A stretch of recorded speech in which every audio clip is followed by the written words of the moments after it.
அனைவருக்கும் வணக்கம். துலாம் ராசிக்காரர்களுக்கு இனிமேல் தான் மெயின் பிக்சரே என்று சொல்லக்கூடிய வகையிலும் நம்ம ராசிக்கு இப்படி ஒரு அதிர்ஷ்டமா என்ற வியக்கத்தக்க கூடிய வகையில் குரு பெயர்ச்சி காரணமாக 2024-25 மிகப்பெரிய மாறுதலை சந்திக்கக்கூடிய ராசியாக நிச்சயமாக துலாம் ராசி உள்ளது. ஏனென்றால் துலாம் ராசிக்கு சப்தமஸ்தானத்தில் இருந்து அஷ்டமஸ்தானத்தில் நுழைகிறாருங்க குரு. தைரியாதிபதியும் ரூணரோக சத்ருஸ்தானாதிபதியுமாக இருக்கக்கூடிய குரு அஷ்டமஸ்தானத்திற்கு நுழைவது நிச்சயமாக வரவேற்கத்தக்க ஒரு அமைப்பாக பார்க்க முடியாது. இருந்தாலும் கூட குரு பார்க்கின் கோடி நன்மை என்று சொல்லக்கூடிய வகையில் குருவின் சுப பார்வை 2, 4, 12 ஆகிய இடங்கள்ல அபரிவிதமாக கிடைப்பதால் குடும்ப ரீதியான தொல்லைகள் விலகும்.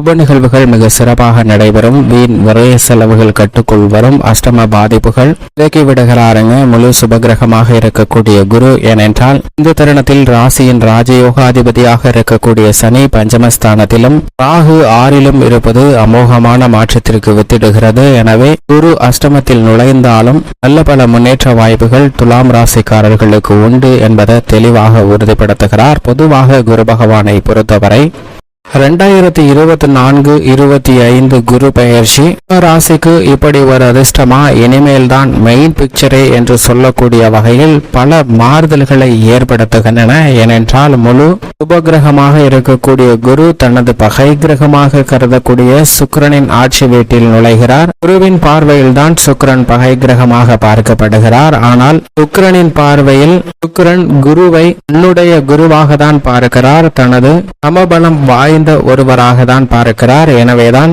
இந்த குரு பயிற்சி ஒரு மிக முக்கியமான ஒன்றாகவும் நம்ம ராசிக்கு இப்படி ஒரு அதிர்ஷ்டமா என்று வியக்கக்கூடிய வகையில் பல மாறுதல்கள் கிடைப்பதற்கான வாய்ப்பும் உருவாகிறது. அதிலும் குறிப்பாக குரு பார்க்கின் கோடி நன்மை என்று சொல்வார்கள். அப்படிப்பட்ட குரு பகவானுடைய சிறப்பு பார்வை பல்வேறு இடங்களை வலுப்படுத்துவதால் அபரிவிதமான யோகம் நிச்சயமாக உண்டு. நவகிரகங்களிலே குரு, சனி மற்றும் செவ்வாய்க்கு மட்டும்தான் இது போன்ற சிறப்பு பார்வை உண்டு. அதிலும் குரு பகவானுடைய சுப பார்வை என்பது பல்வேறு வகையான சிக்கல்களை விலக்கி கோடி நன்மை நிறைந்து கொடுக்கக்கூடிய ஒரு அற்புதமான பார்வையாக பார்க்கப்படுகிறது.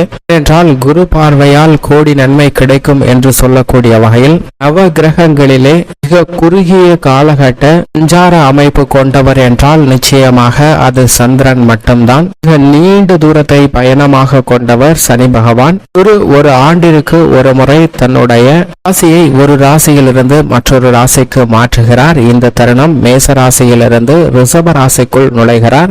நவகிரகங்களிலே மிக சிறப்பு என்றால் சந்திரன் என்று நாம் சொல்லிவிடலாம். எனவேதான் நவகிரகங்களிலே சந்திரனுக்கும் தான் மிக சிறந்த பலன்களை கொடுக்கக்கூடிய கிரகமாகவும் மனித வாழ்வில் மிகப்பெரிய மாற்றத்தை ஏற்படுத்தக்கூடிய சக்தி வாய்ந்தவராக இருக்கக்கூடிய மனோபாவத்தை அடைகிறார். ஏனென்றால் பௌர்ணமி வேளையில் குருவிற்கு இணையான சுப பலன்களை அள்ளி கொடுக்கக்கூடிய சக்தியும் அதே சமயம் அமாவாசை தினத்தன்று சனிக்கு நிகரான சிரமத்தை ஏற்படுத்தி கொடுக்கக்கூடிய சக்தியும் இவருக்கு உண்டு.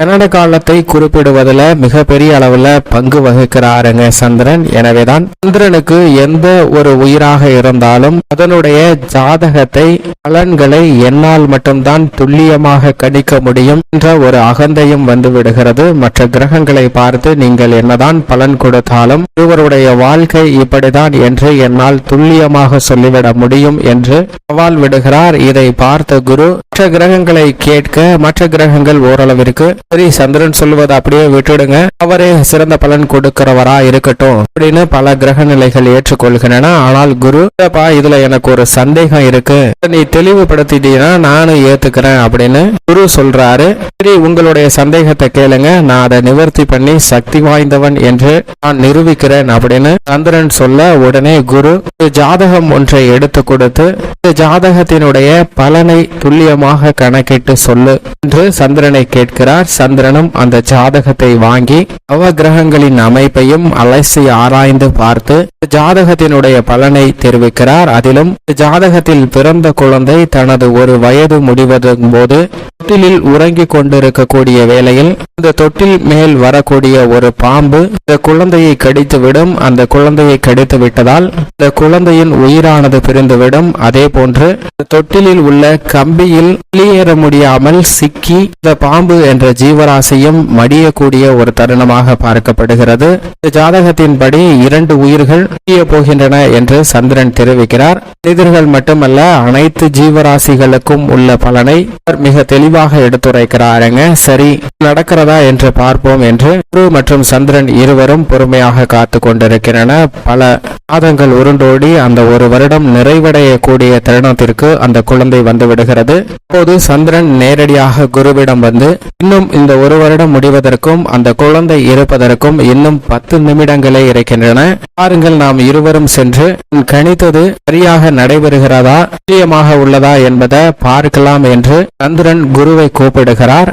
ஆனால் குருவோ அதற்கு மறுப்பு தெரிவிக்கிறார். ஏனென்றால், அப்பா, ஒரு நல்ல சுப நிகழ்வாக இருந்தா ரொம்ப மகிழ்ச்சியா போய் பார்க்கலாம், நீனோ இன்னும் 10 நிமிஷத்துல அந்த குழந்தை இறந்து போக போகுது அப்படின்னு சொல்ற, அதனால நான் வரல, என்ன நடக்குதுன்னு நீனே போய் பார்த்துட்டு வந்து என்கிட்ட சொல்லுப்பா அப்படின்னு சொல்லி குரு சொல்ல, சந்திரன் அதற்கு விடாப்பிடியா அடம்பிடிக்கிறாரு. மற்ற கிரகநிலைகள் என்னை வலுவானவன், சக்தி வாய்ந்தவன் என்று ஏற்றுக்கொண்டு விட்டனர். ஆனால் நீங்கள் மட்டும்தான் என்னை கருத்தும் சந்தேகத்தையும் தெரிவித்து ஒரு பரீட்சையும் இப்படி ஏற்படுத்திருக்கீங்க, அதனால நீங்க வந்தாதான் நான் போவேன் அப்படின்னு சந்திரன் ரொம்பவே அடம் பிடிக்கிறாருங்க குரு கிட்ட.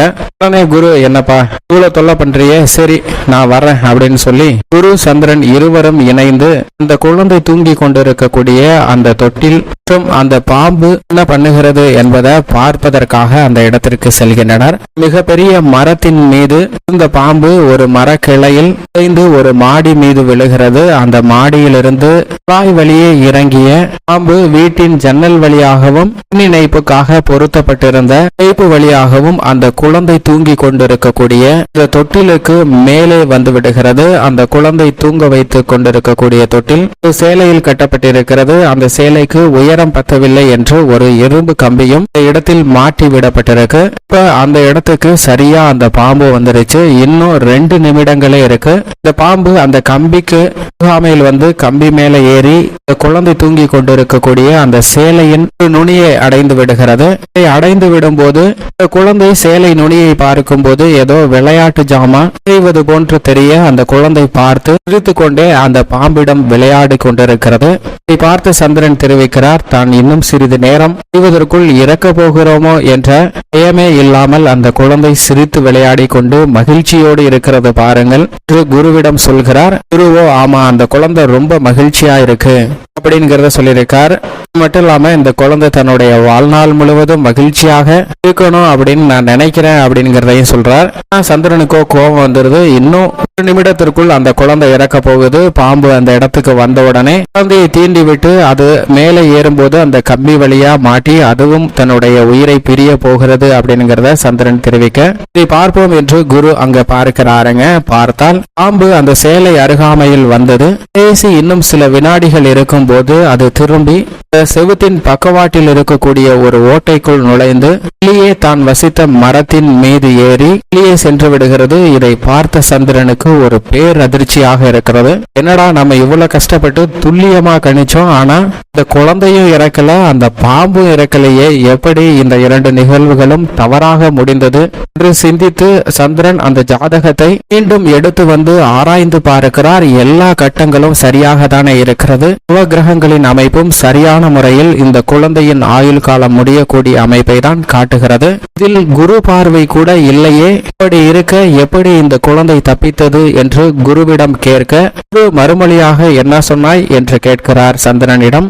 குரு பார்வை கூட இல்லையே, எப்படி இந்த குழந்தை பிழைத்தது என்று கேட்கிறார் சந்திரன். குரு, நீ கேட்ட கேள்வியிலே பதில் உள்ளது என்று சொல்கிறார்.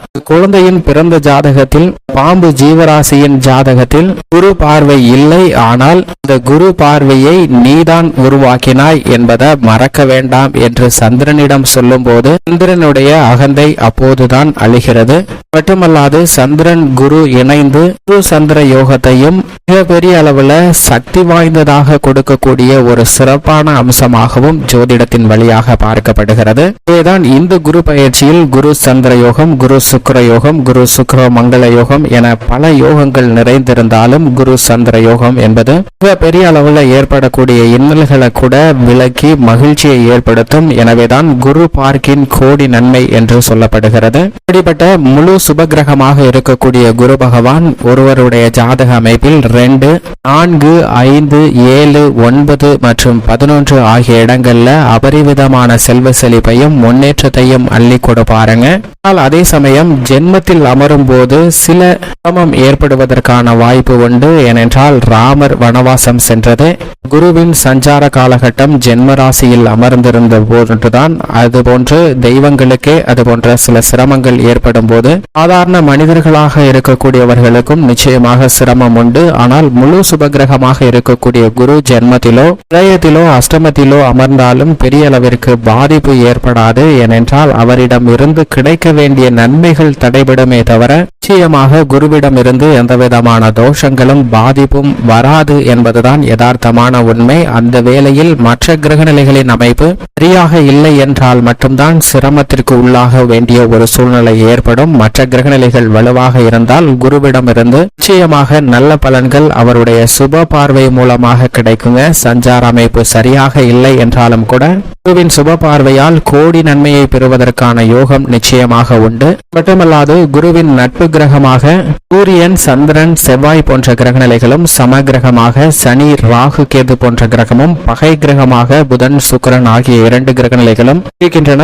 இருந்தாலும் கூட புதனும் சுக்கிரனும் குருவை தனது சமகிரகமாக பார்க்கின்றன. எனவேதான் நவ கிரகங்களிலே பகை கிரகம் இல்லாத ஒரே கிரகம் என்றால் அது நிச்சயமாக குரு மட்டும்தான். இவைதான் வானியல்களின் அரசன் என்று சொல்லப்படுகிறாருங்க. மனித வாழ்வுல எதிர்பாராத சிறப்பான வளர்ச்சியும் முன்னேற்றத்தையும் நேர்வழியில் உண்டாக்கி கொடுக்கக்கூடிய சக்தி வாய்ந்தவராக இருப்பவர் குரு மட்டும்தான். அவரது ஆட்சி வீடாக தனுசு, மீனமும், ஏற்ற வீடாக மகர ராசியும், உச்ச வீடாக கடகராசியும் பார்க்கப்படுதுங்க. இப்படி குரு தனது நட்பு வீடான மேசராசியிலிருந்து பகை கிரகமான சுக்கிரனின் ஆட்சி வீட்டிற்குள் நுழைந்தாலும் மிக பெரிய அளவுல அதிரடியான மாற்றத்தை ஏற்படுத்தி கொடுக்க போகிறார். இப்படி குருவின் சஞ்சார அமைப்பு இருக்க துலாம் ராசிக்காரர்களின் குடும்ப சூழ்நிலையை பொறுத்த வரைக்கும் குரு அஷ்டமத்தில் இருப்பது நிச்சயமாக சாதகமற்ற ஒரு அமைப்பாக பார்க்கப்பட்டாலும் குரு பகவானுடைய சப்தம பார்வை 2ஆம் இடமாகிய தனஸ்தானம், குடும்பஸ்தானத்தை, வாக்குஸ்தானத்தை வெளிப்படுத்துகிறது. எனவே இந்த தருணத்தில் குடும்ப ரீதியாக எழக்கூடிய பல்வேறு விதமான கஷ்டங்கள், சிரமங்கள் அனைத்தையும் மிக எளிதாக கையாளக்கூடிய யோகம் நிச்சயமாக உண்டு. எனவே அடுத்த ஒரு வருட காலத்திற்கு குடும்ப ரீதியான வரவு செலவு அதிகரிக்கக்கூடிய சூழ்நிலை உண்டு. எனவே சேமிப்பதற்கான சாத்தியக்கூறு இல்லை என்றாலும் கடன் போன்ற சுமைகள்ல சிக்கிக்கொள்ள வேண்டிய ஒரு சிரமம் இல்லை என்பதை தெளிவாக உறுதிப்படுத்துகிறாருங்க முழு சுபகிரகமாக இருக்கக்கூடிய குரு. இது நிச்சயமாக துலாம் ராசிக்காரர்களுக்கு வரவேற்கத்தக்க ஒரு அமைப்பாக பார்க்கப்படுகிறது. ஆனால் ஆரோக்கியம் சார்ந்த விஷயங்களில் சற்று கூடுதல் கவனத்துடன் நிச்சயமாக இருக்க வேண்டும். திருமணம், உத்தரபாகியம் உள்ளிட்ட சுப நிகழ்வுகள்ல குரு பகவானின் அமைப்பு காரணமாக நிச்சயமாக தடை ஏற்படாது. ஆனால் விரய கேதுவால் சுப விரயங்கள் அதிகரிப்பதற்கான சாத்தியக்கூறுகள் உண்டு. எனவே விரய செலவுகளை சுப செலவுகளாக மாற்ற முயற்சி செய்யும் போது தீர யோசித்தாலே நல்ல முடிவெடுக்கக்கூடிய யோகம் நிச்சயமாக உண்டு. பல்வேறு வகையான குடும்ப ரீதியான பிரச்சனைகள் தலை தூக்கினாலும் பெரிய அளவிற்கு பாதிப்பு ஏற்படாது. அனைத்தையும் மிக சிறப்பாக கையாளக்கூடிய